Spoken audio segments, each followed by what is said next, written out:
దేవుడిచ్చినటువంటి ధన్యకరమైనటువంటి సమయంలో మరొకసారి ఈ అవకాశాన్ని బట్టి ప్రభువును కనపరుస్తూ మీకు అందరికీ వందనాలు తెలియజేస్తూ ఒక అంశం ద్వారా ఈ 2-3 క్లాసులలో మీతో మాట్లాడాలని నేను ఇష్టపడుచున్నాను. మీకు అందరికీ తెలిసినటువంటి ఎన్నోసార్లు ధ్యానించి ఉండవచ్చు. ఇక్కడ బైబిల్ బోధకులు చాలామంది ఉన్నారు. ఎన్నోసార్లు ధ్యానించి ఉండవచ్చు, ఎన్నోసార్లు మీరు స్టడీ కూడా చేసి ఉండవచ్చు పర్సనల్గా కూడా. ఆ పుస్తకం అంటే చాలామందికి చాలా ప్రియమైనటువంటి పుస్తకం అది. కృత నిబంధన గ్రంథంలో ఫిలిప్పీ పత్రికలో ఒక అంశం మీద నేను మనమందరం కలిసి ధ్యానించాలని ఇష్టపడుచున్నాను. ఆ అంశానికి నేను ఒక హెడ్లైన్ ఇచ్చాను అనమాట, ఒక టైటిల్ ఇచ్చాను. ఆ టైటిల్ పేరేంటంటే the mind a believer must have. ఒక విశ్వాసి కలిగి ఉండవలసినటువంటి మనస్సు. ఈ పత్రికలో ఆ యొక్క విషయాన్ని మనము అపోస్తలుడైన పౌలు యొక్క జీవితం ద్వారాను, ప్రభువైనటువంటి యేసుక్రీస్తు జీవితం ద్వారాను, ఇంకా ఇతరులు ఆ పత్రికలో ఉన్నటువంటి ఇతరుల ద్వారాను ఆ మనస్సు అనేది ఏమిటి అనేది మనము ధ్యానించబోతున్నాము, మనం స్టడీ చేయబోతున్నాం అన్నమాట. ఒక వచనం చదువుకోవడానికి ముందుగా ఫిలిప్పీలకు రాసిన పత్రిక ఓపెన్ చేయండి. చాలా ప్రాముఖ్యమైనటువంటి వచనాలు ఉన్నాయి అన్ని అధ్యాయాలకు, కానీ ఒక వచనం మాత్రం ఖచ్చితంగా మనం చదువుకుందాం.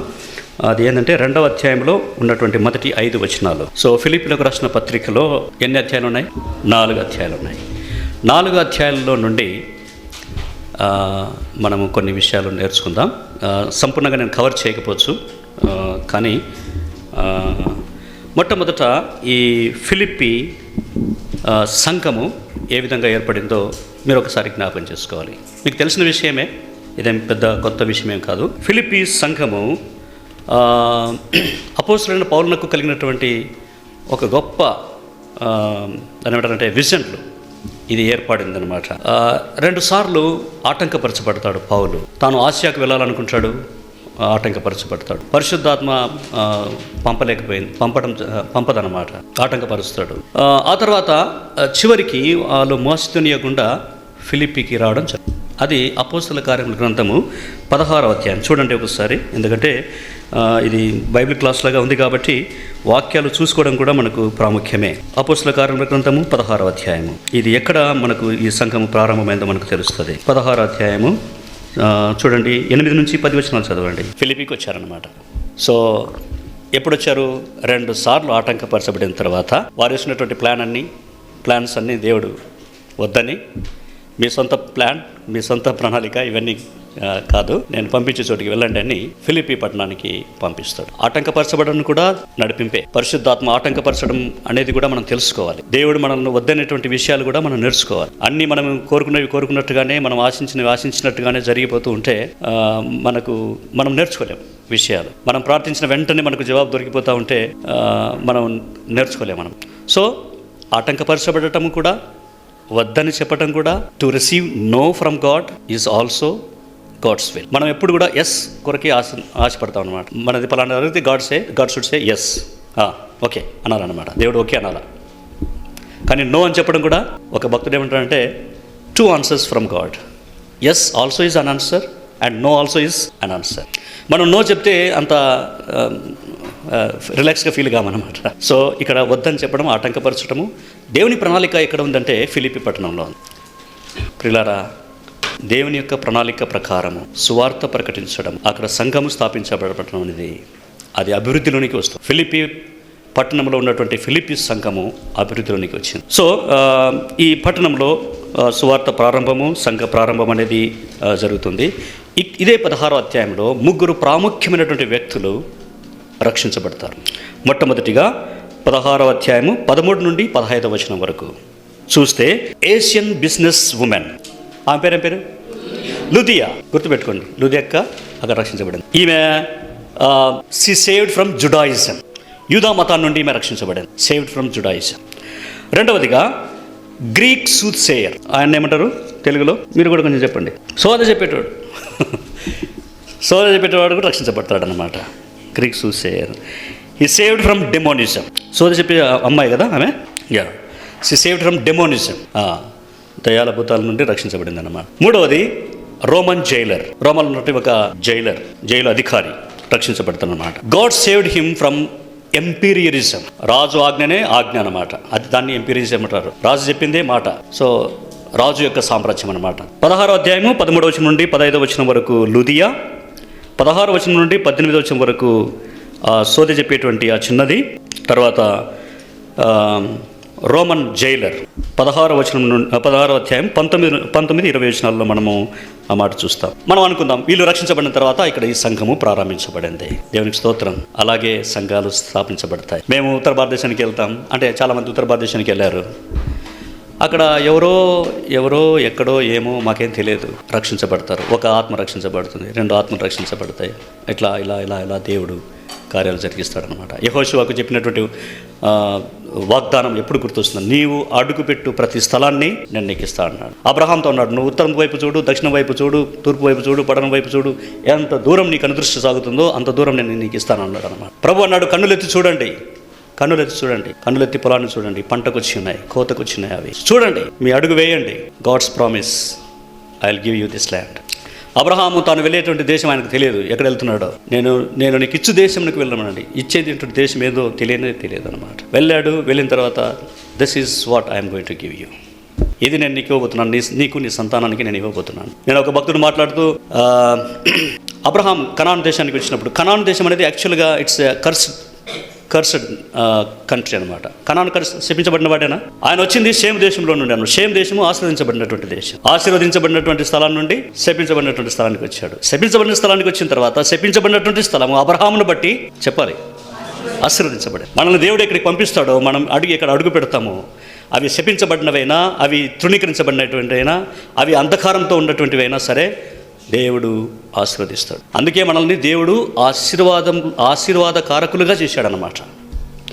మనకు ఆశీర్వాదాలు ఇచ్చి ఆశీర్వాద కారకులుగా చేశాడు, ఇచ్చేటువంటి వారినిగా చేశాడనమాట. దేవుని యొక్క ప్రణాళిక అలాగే ఉంటుంది.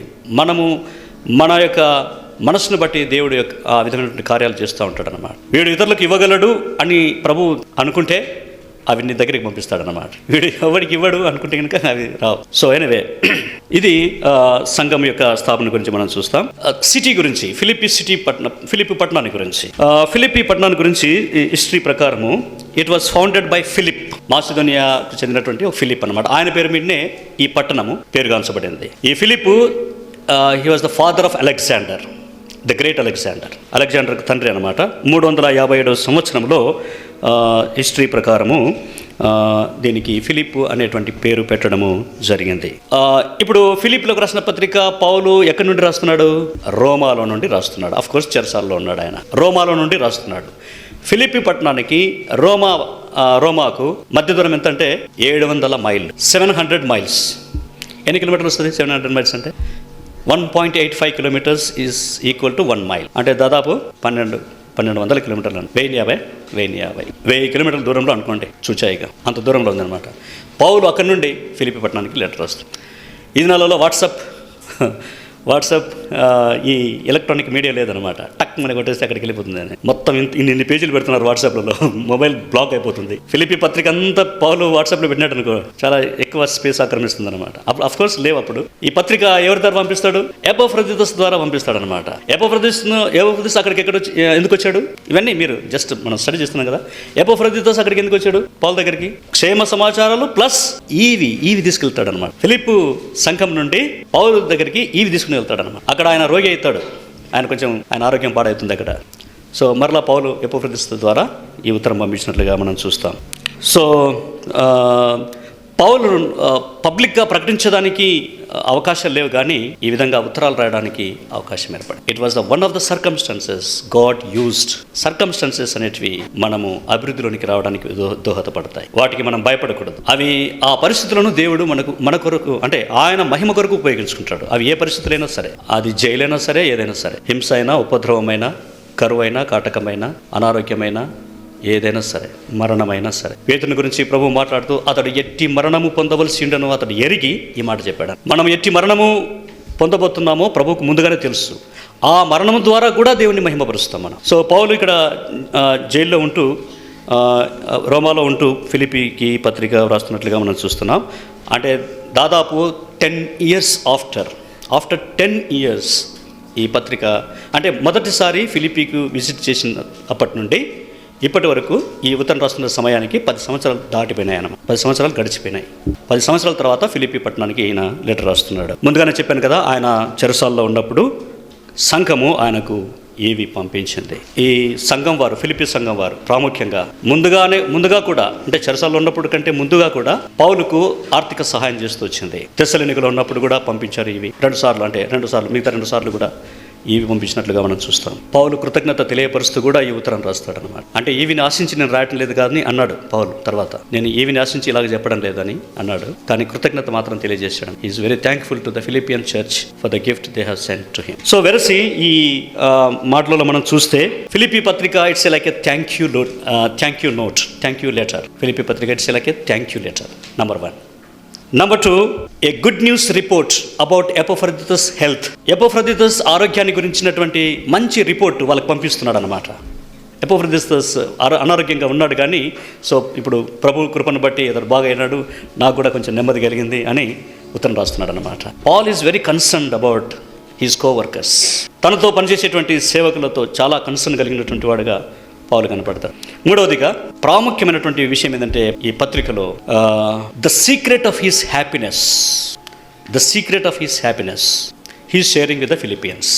ఫిలిపిలతో అది పంచుకుంటున్నాడు అనమాట. What is the secret of my joy? నాకున్నటువంటి సంతోషం ఏంటి, నాకున్నటువంటి ఆనందం ఏంటి అనేది ఈ సంఘస్థులతో ఈయన షేర్ చేసుకుంటున్నాడు అనమాట. అందుకే 3 బైవర్డ్స్ లేదా 3 ప్రాముఖ్యమైనటువంటి వర్డ్స్, మాటలు మీకు గుర్తు చేస్తాను. ఆ వర్డ్స్తోనే ఈ పత్రిక అంతా కనపడుతుంది. ఒకటి చెప్తారా మీరు? మిగతా 2 నేను చెప్తాను. ఆనందించాడు, yes, that's 1 word. Okay, so మిగతా 2 నేను చెప్తాను. క్రీస్తు అనేటువంటి మాట ఈ పత్రికలో 4 అధ్యాయాలలో 70 సార్లు కనపడుతుంది. 70 టైమ్స్. ఇంగ్లీష్ బైబిల్ ఆధారంగా చెప్తున్నాను, మీరు తెలుగు బైబిల్లో కన్ఫ్యూజ్ కావద్దు. క్రీస్తు అనేటువంటి మాట 70 సార్లు కనపడుతుంది. తర్వాత బ్రదర్ చెప్పినట్లుగా ఆనందించడం అనేది జాయ్, రిజాయిస్, గ్లాడ్నెస్, సంతోషము, ఆనందము అనేటువంటి అన్ని మాటలు కలిపితే ఇట్ అపియర్స్ అబౌట్ 19 టైమ్స్, 19 సార్లు కనపడుతుంది. ఇక మూడవది మన సబ్జెక్ట్ అనమాట. సబ్జెక్ట్ ఏంటి? విషయం చెప్పాను ముందే. What is the topic? ఒక విశ్వాసి కలిగి ఉండవలసినటువంటి మనస్సు, మైండ్ అనేటువంటి మాట. దానికి థింక్, ఆలోచన అనేటి కానీ, లేకపోతే విచారించడం అని కానీ, రిమెంబర్, జ్ఞాపకం అనేటువంటి ఈ 2 విషయాలు కలిపితే కూడా మొత్తం కలిపి 16 సార్లు ఈ మైండ్ అనేటువంటి మైండ్కు సంబంధించినటువంటి విషయంతో మనకు కనపడుతుంది అనమాట. 16 టైమ్స్. సో క్రీస్తు ఎన్నిసార్లు? 70 సార్లు. జాయ్ అండ్ మైండ్ 16 సార్లు. ఈ మూడిటికి ఇంటర్లింక్ అనమాట. That is the secret of his Joy. క్రీస్తు, మనస్సు, ఆనందం. ఇది ఈ పత్రికలో మనకు వి ఎంజాయ్ ద ఎపిస్టల్. ఈ పత్రికను మనం ఆనందించవచ్చు అనమాట. చూడండి, ఇన్ని ఈ 3 ఇంపార్టెంట్ వర్డ్స్, ఈ 3 చాలా ప్రాముఖ్యమైనటువంటి words. So our joy determines about our mind set towards our circumstances.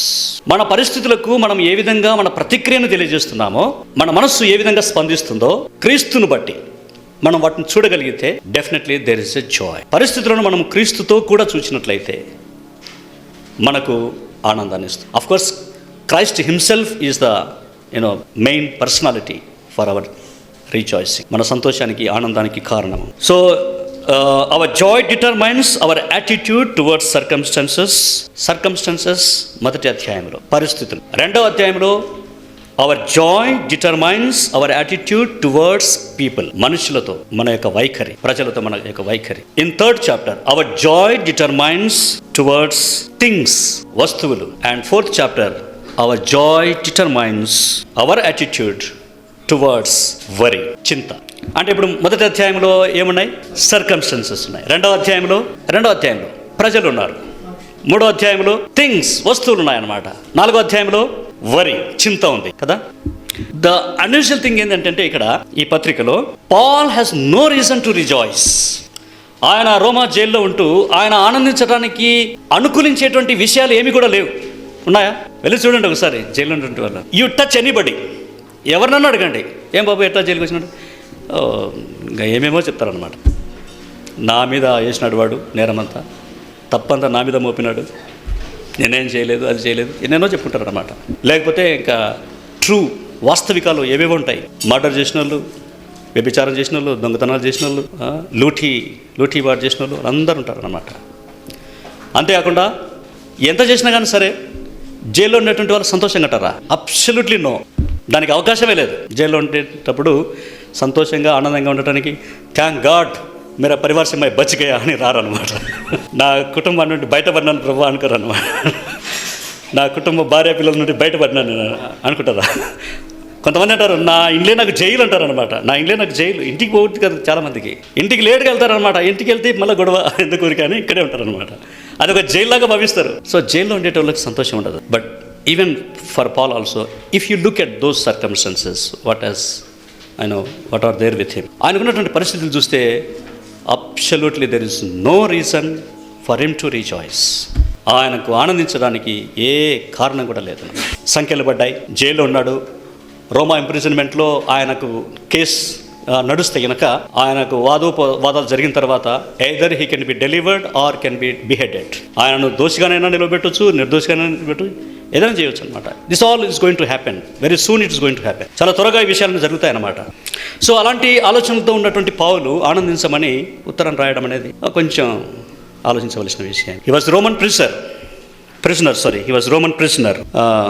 28వ అధ్యాయం 30-31 వచ్చిన వరకు మనం చూస్తే అపోస్తల కార్యముల గ్రంథము 28వ అధ్యాయము 30-31 వచనాలు చూస్తే he was prisoner in his own hide house. తాను తీసుకున్నటువంటి బాడుగ ఇంట్లోనే ఆయన ఖైదీగా ఉన్నట్లు కూడా మనం చూడవచ్చు అనమాట. అపోస్తల కార్యముల గ్రంథము 28వ అధ్యాయము 30-31. అలాంటి పరిస్థితులలో ఆయన ధైర్యంగా తన వద్దకు వచ్చేటువంటి వారిని పౌలును విజిట్ చేసి కొంచెం ఆదరించి వెళ్ళాలని మన బ్రదర్స్ వెళ్ళినారనుకోండి, మనం వెళ్ళినాం అనుకోండి, అది ఉల్టా అవుతుంది అనమాట. పౌలును ఆదరించడానికి వెళ్తే వీళ్ళే ఆదరించబడి వస్తున్నారనమాట. అందుకే పౌలు పత్రికలో ఫిలిప్పీ రాసిన పత్రికలు ఇస్తారు. కొంతమందికి ధైర్యం వస్తుంది నా బంధకాలను చూసి, వాక్యం చెప్పాలంటే ధైర్యం వస్తుందన్నమాట. నా పరిస్థితులను చూసి కొంతమంది అయితే ఏదో చేసింటాడు ఆయనతో పని కింద కానీ కొంతమంది ఇంట్లో ఉన్నారు, కానీ కొంతమందికి అయితే ధైర్యం వస్తుంది. He was chain to a Roman soldier అని చూస్తాం. ఆయనకు ఇంకొక రోమా సైనికునికి బంధకాలతో కలిసి బంధకాలు వేసినట్లుగా చూస్తామన్నమాట. Not permitted to preach the gospel. ఒక గొప్ప ప్రచారకునికి, అంటే ఒక గొప్ప దాని ఏమంటే సువార్థికునికి, బాగా ఎక్కువగా సువార్త ప్రకటించేటువంటి వానికి ఏదైనా ఒక శిక్ష విధించాలంటే ఆయనను ప్రకటించకుండా చేయడం, ఆయనను ప్రకటించవద్దు అని చెప్పడము, అది ఒక పెద్ద శిక్ష అనమాట ఆయనకి. మన ఆంధ్రాలో అంటే ఈ రాయలసీమలోనే మన నంద్యాలలో నేను ఒకసారి విన్నాను అనమాట. తిరిగే కాలు తిట్టే నోరు ఉండదంట, ఎప్పుడు కూడా మౌనంగా ఉండదంట. అవి ఎప్పుడు ఊరికి ఉండవు అనమాట, తిరుగుతూనే ఉంటాయి. వాళ్ళకు ఆ బంధకాలు వేస్తే ఇబ్బంది పడిపోతారు. పౌలు సువార్త చెప్పడానికి బంధకాలు ఏర్పడ్డాయన్నమాట. He was not permitted to preach in public but he was permitted to write. చూడండి, ఆయన అదే సర్కమ్స్టెన్సెస్ని ఏ విధంగా యూటిలైజ్ చేసుకుంటున్నాడు. ప్రకటించలేడు, ఇంకేం చేయాలా? అయ్యో ప్రభా నా కోసం ప్రార్థన చేయండి, ఇంత కాదు. ఆయన చేయగలిగింది ఇంకొక రూట్ ఎన్నుకున్నాడు అనమాట. That's what God want. దేవుడు అదే కోరుకుంటున్నాడు అనమాట. ఈయన ఇలాగ ప్రకటించకపోతే మిగతా వాళ్ళకి ఏం కావాలా? మిగతా వస్తున్నాయి, సంఘాలు వస్తున్నాయి, వాళ్ళకి పత్రికలు ఎవరికి అందుతాయి? ఈ పత్రిక రాయకపోతే మనకు తెలిసేదా? ఆయన పౌలు జైల్లో పడకపోతే మనకి పత్రిక రాసేటోడు కాదు. పత్రిక రాయకపోతే మనం ఈ దినం దాన్ని స్టడీ చేసేవాళ్ళం కాదు. ఎన్ని సంఘాలకు మంచి ఆదరణ దొరుకుతుంది ఫిలిప్పీ పత్రికలో నుండి. సో పరిస్థితులను దేవుడు అలా ఒప్పించుకుంటాడు అన్నమాట. రోమీయులకు రాసిన పత్రిక చూడండి ఒకసారి, 1వ అధ్యాయం 13-16 వచనాలు.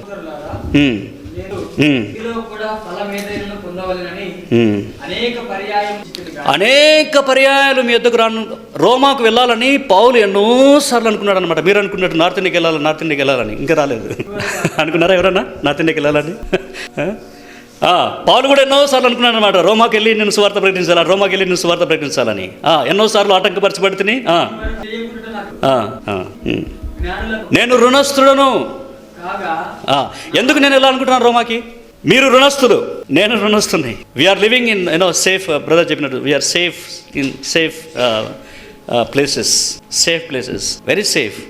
Even India as a totality, if you compare India than other countries like Muslim countries and all, Saudi Arabia and all those things. వాళ్ళు ఎలాగో జీవితం జీవిస్తారో తెలుసా మీకు? వాళ్ళు బయటికి చెప్పుకోవడానికి లేదనమాట మేము క్రైస్తవులమని, మేము విశ్వాసులమని. భయపడి ఆరాధన చేసుకుంటున్నారు. భయపడి వాళ్ళ క్రైస్తవ జీవితాన్ని కొనసాగిస్తున్నారు, వాళ్ళ రక్షణ కొనసాగిస్తున్నారు అనమాట. ఆదిరిపోయి బెదిరిపోయి. మనకైతే ఎంత స్వేచ్ఛ ఉందో చూడండి, ఎంత స్వేచ్ఛ.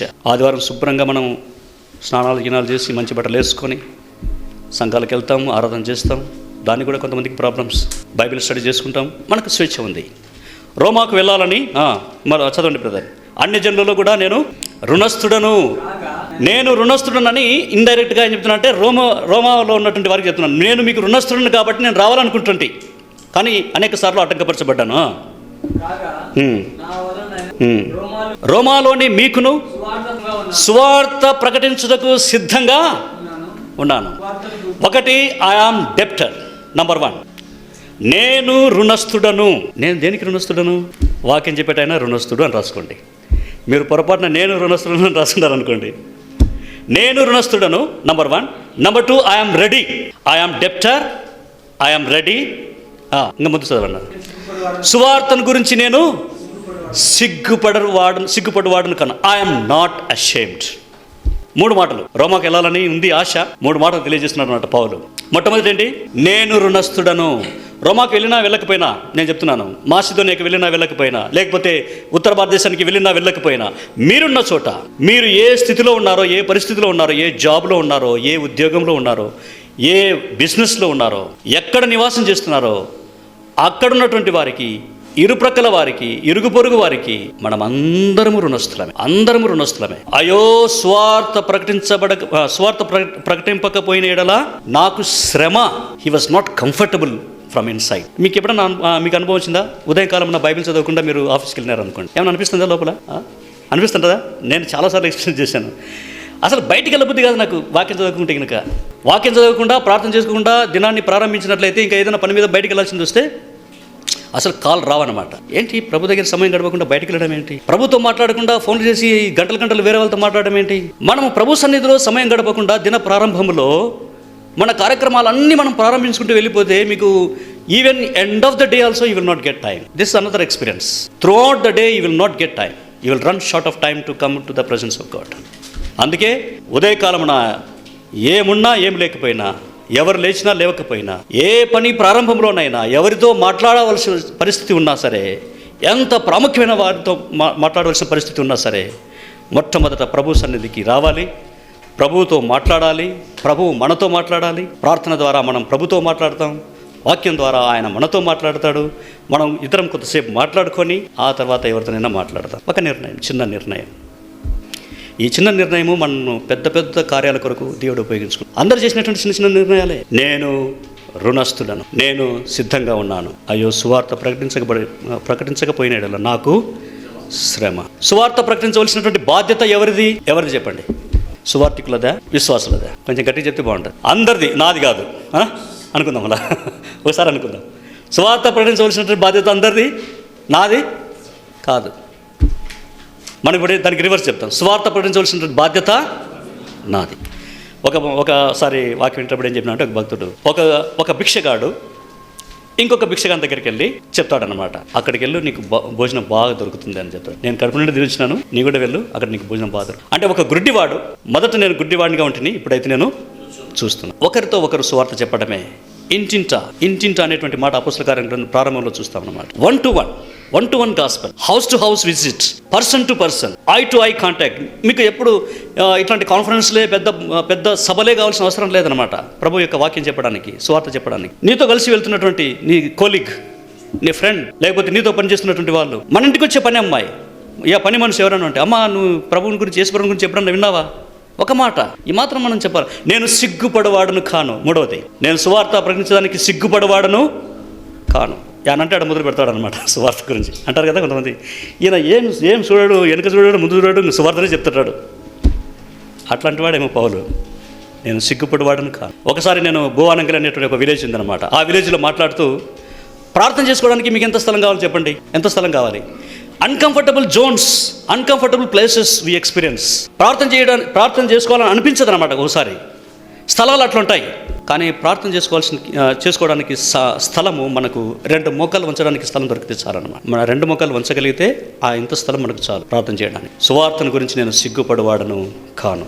సో ఇలాగూ రోమాకి వెళ్ళి, వారికి నేను రుణస్థుడను, వారికి సువార్త ప్రకటించడానికి నేను సిద్ధంగా ఉన్నాను, నాకు ఏం సిగ్గేమి లేదు, సువార్త ప్రకటించడానికి నేను సిగ్గుపడేటువంటి వాడని కాదు. అయినా సరే ఆటంకపరచబడ్డాను. రోమాకు సువార్త ప్రకటించాలని సువార్థికుడిగా వెళ్ళాలనుకున్నాడు పౌలు. అయితే ఇప్పుడు ఇప్పుడు ఎలా ఉన్నాడు? ఖైదీగా ఉన్నాడు. He want to go as preacher, but he ended up as a prisoner. So దేవుడు ఎట్లా పంపిస్తాడో తెలియదు మనకు. సువార్థికులంగానే వెళ్ళాలనే రూల్ ఏం లేదు. మీరు వస్తే కనుక ఉత్తర భారతదేశంలో, especially Himachal Pradesh, wear the anti conversion bill is in force, ఆ ప్రాంతాలలో మీరు ఒక జాబ్ చేసుకుంటానికి వస్తారనమాట. ఒక టీచర్గా వస్తారు, ఒక నర్సుగా వస్తారు, ఒక చిన్న ఏదో బిజినెస్ స్టార్ట్ చేయడానికి వస్తారని. ఇవన్నీ అవకాశాలుగా తీసుకొని చాలామంది సువార్త సేవ చేస్తున్నారు. ఇంకా చెప్పాలంటే అది బెటర్ అనిపిస్తుంది నాకు than to be full time worker. అది చాలా బెటర్ అనమాట. పని చేసుకుంటూ ప్రభు పని చేయడం అనేది. విడిచిపెట్టాల్సిన పని లేదు, పని చేసుకుంటూ ప్రభు పని చేయొచ్చు. నేను రెండు అనుభవించాను. ఎయిర్ ఫోర్స్లో ఉంటూ ప్రభు పని చేయడం నేర్చుకున్నాను. ఎయిర్ ఫోర్స్ తర్వాత ప్రభు పని చేయడం అనేది నేర్చుకున్నాను. ఈ రెండింటిలో ఒక చిన్న వ్యత్యాసం చెప్తాను, గుర్తుపెట్టుకోండి. మనం ఏదైనా విడిచిపెడితే అక్కడ నుండి మనం యాక్చువల్గా ఏమవుతున్నాం అంటే ప్రజల నుండి డిస్కనెక్ట్ అవుతున్నాం అనమాట. అర్థమేదా? మనం ప్రజల నుండి కొంతవరకు డిస్కనెక్ట్ అవుతున్నాం. విడిచిపెట్టకపోతే we're among them, we're in the midst of them. మనం వాళ్ళలో ఉన్నాం. వాళ్ళలో మన యొక్క నీతిని ప్రకటించవచ్చు, మన యొక్క విశ్వాసాన్ని ప్రకటించవచ్చు. లంచం తీసుకోవడంలో కానీ, ఏదైనా తప్పులు చేయడంలో కానీ కొన్ని కామన్ తప్పులు ఉంటాయన్నమాట. ఉద్యోగాలలో కామన్, అవి తప్పులుగా ఎంచుకోరు వాళ్ళు. ఉదాహరణకి రాంగ్ బిల్స్ పెట్టడము, పలానా ట్రక్తో వచ్చాడు, సామాన్ తీసుకొచ్చాడు, ఈ బిల్ ఇంత. అది నేను సర్వీస్లో ఉన్నప్పుడు చేయొచ్చు అనమాట. నేను అట్లా చేయను, నేను యేసుప్రభుని నమ్ముకున్నాను, అది మంచి పని కాదు, నేను చేయనని చెప్పొచ్చు. అంటే అప్పుడు అనుకుంటాడు అనమాట. ఇప్పుడు నేను చెప్పినాను అనుకో, ఇట్ ఈస్ యువర్ ప్రొఫెషన్. నువ్వు పాస్టర్గా ఉండి ఇట్లాంటి పని చేయకపోతే అదేం పెద్ద విషయం కాదన్నమాట. ఒక సేవకుడిగా ఉండి, ఇతరులకు బోధించేటువంటి వాడిగా ఉండి ఇట్లాంటి తప్పుడు పనులు చేయలేదంటే yes, that is your duty, that is your profession, you have to do it. నువ్వు మామూలు వ్యక్తివై ఉండి వాళ్ళలో ఒకనిగా ఉంటూ నువ్వు ఇలాంటి పనులు చేయవంటే it's a provision of God to preach the gospel to the people. వాళ్ళ మధ్యలో ఉండి మనం వాళ్ళకు సువార్త ప్రకటించవచ్చు. God's provision. అందుకే అంత తొందరపడాల్సిన అవసరం లేదు. నిజమైనటువంటి పిలుపు, దేవుని యొద్ద నుండి నిజమైన పిలుపు లేకపోతే, నిజంగా ఆయన పిలవకపోయినట్లయితే మనం తొందరపడి ఆవేశాలకు గురై, లేకపోతే భావోద్రేకాలకు గురి అయి మనం విడిచిపెట్టి, కొంతమందికి సేవ సులభం అనమాట. చాలామంది సేవ సులభంగా ఎంచుకుంటారు. స్టడీ చేసి మంచి బాగా కష్టపడి చదివి ఉద్యోగాలు సంపాదించుకొని ఉద్యోగాలలో హై పొజిషన్లోకి వెళ్ళి అక్కడ మీరు దేవుని కొరకు ఒక మంచి సాక్ష్యం నిలబెట్టమని మనము చెప్తే ఆ పని చేయడానికి కష్టపడిపోతారనమాట. సబ్జెక్ట్స్ చదవడానికి భయపడి కొంతమంది ఈ రూట్లో వెళ్తారని. అవి కాదు కావాల్సింది. మనము దేవుని పిలుపున్నంత వరకు, అంటే సంపూర్ణమైనటువంటి సేవకు సమర్పించుకునే దానికి దేవుని పిలుపున్నంత వరకు ద జనరల్ కాల్ అంటారు పండితులు. The general call is with every believer. ప్రతి విశ్వాసికి ఒక సాధారణమైనటువంటి పిలుపు ఉంది, అది సువార్త ప్రకటించడానికి. నీవు విద్యార్థివైనా, నీవు ఉద్యోగస్తునివైనా, నీవు వ్యాపారస్తుడివైనా, నీవు పనిచేసేటువంటి వాడవైనా, ఏమి చేస్తున్నా సరే సువార్త ప్రకటించవలసినటువంటి బాధ్యత మన మీద. ఆ బాధను పౌలు వ్యక్తం చేస్తూ రోమాకు తెలియజేస్తున్నాడు అన్నమాట. ఇక్కడ ఈ విషయం ఏంటంటే, రోమాలో అన్ఎక్స్పెక్టెడ్గా విశ్వాసుల మధ్య కూడా కలతలు, విభేదాలు వచ్చినట్లుగా కూడా మనం గమనించవచ్చు. అదే ఫిలిప్పీలకు రాసిన పత్రిక 1వ అధ్యాయము 15-17 వచనాలలో తెలియజేస్తాడనమాట. ఫిలిప్పీలకు రాసిన పత్రిక 1వ అధ్యాయము. కొందరు అసూయ చేతను, కలహబుద్ధి చేతను, మరికొందరు మంచి బుద్ధి చేతను క్రీస్తును ప్రకటించుచున్నారు. ఎక్కడి నుండి రాస్తున్నాడైనా? రోమాలో నుండి రాస్తున్నాడు. రోమాలో ఇట్లాంటి ప్రజలు బయలుదేరినట్లుగా మనం అర్థం చేసుకోవచ్చు. Some divisions among those people. కొంతమంది అయితే ఆయనకు ఇంకా కఠినమైనటువంటి పరిస్థితులు కల్పించేటువంటి వారుగా కూడా కనపడుతున్నట్లుగా మనం గమనించవచ్చు. వారైతే నా బంధకములతో కూడా నాకు శ్రమ తోడు చేయవలనని తలంచుకొని, పౌలుని ఇంకా శ్రమ పెట్టాలనుకుంటున్నారు అనమాట. ఇంకా శ్రమ పెట్టాలనుకుంటున్నారు. బంధకాలే ఉన్నాయి ఆయనకు. ఆయన ప్రజలతో కూడా ఆయనకు శ్రమలకు లోనేటట్లుగా చేస్తున్నట్లుగా మనం గమనించవచ్చు. శుద్ధ మనసుతో కాక కక్షతో క్రీస్తును ప్రకటించుచున్నారు. నేను స్వార్థ పక్షమున వాదించుటకు నియమింపబడి ఉన్నానని ఎరిగి కొందరు ప్రేమతో ప్రకటించుచున్నారు. ఇది ఆయన అనుభవిస్తున్నటువంటి విషయం రోమాలో ఉంటూ. In spite of danger and discomfort, అపాయకరమైనటువంటి అసాధారణమైనటువంటి పరిస్థితులలో, కష్టమైనటువంటి పరిస్థితుల్లో ఉంటూ కూడా, అసౌకర్యంతో కూడినటువంటి పరిస్థితుల్లో ఉంటూ కూడా పౌలు ఆనందాన్ని వ్యక్తపరుస్తున్నాడు. ఈయన వ్యక్తపరచడంలో నటించడం కాదు, గుర్తుపెట్టుకోండి. ఏదో ఫిలిప్పీలను సంతోషపెట్టాలని ఎంత ఆనందిస్తున్నాడో, లేకపోతే పౌలు ఏదో చూపించాలని రాయటం కాదు. ఆయన నిజంగా హృదయంలో నుండి ఆనందిస్తున్నాడు అన్నమాట. నిజంగా హృదయంలో నుండి. So in spite of these dangers These discomforts, Paul overflowed with joy. What was the secret? రహస్యం ఏంటి? That secret is found in another word, that is Christ. ఆ రహస్యమే క్రీస్తు.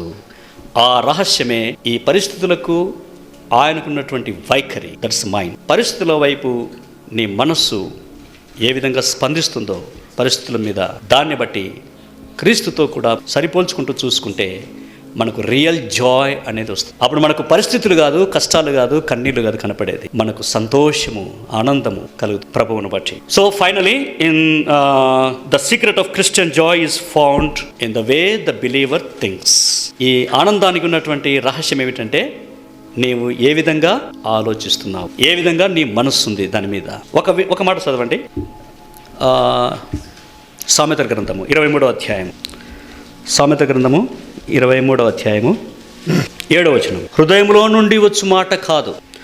So finally yes, this book, ఈ ఫిలిప్పీయులకు రాసిన పత్రిక explains the mind the believer must have to have the real joy in Christ. ఒక విశ్వాసి క్రీస్తులో తనకున్నటువంటి ఆనందాన్ని ఎంజాయ్ చేయడానికి తన మనస్సును ఏ విధంగా ఉపయోగిస్తున్నాడు, లేకపోతే how he thinks himself. This is the mind explained. మనస్సును గురించి ఇక్కడ వర్ణించబడింది. డెఫినెట్లీ మనకున్నటువంటి పరిస్థితులు ఏవైనా సరే, మనతో ఉంటున్నటువంటి వారు ఎవరైనా సరే, మనకు ఏ వస్తువులు దొరికినా దొరకకపోయినా, మనకు ఎలాంటి చింత ఉన్నా మనము ప్రభువులో ఆనందించగలము. సో ఇక్కడ ముగించదలుచుకున్నాను. సో ఇది ఇంట్రడక్షన్ ఫిలిప్పీయులకు రాసిన పత్రికకు సంబంధించి.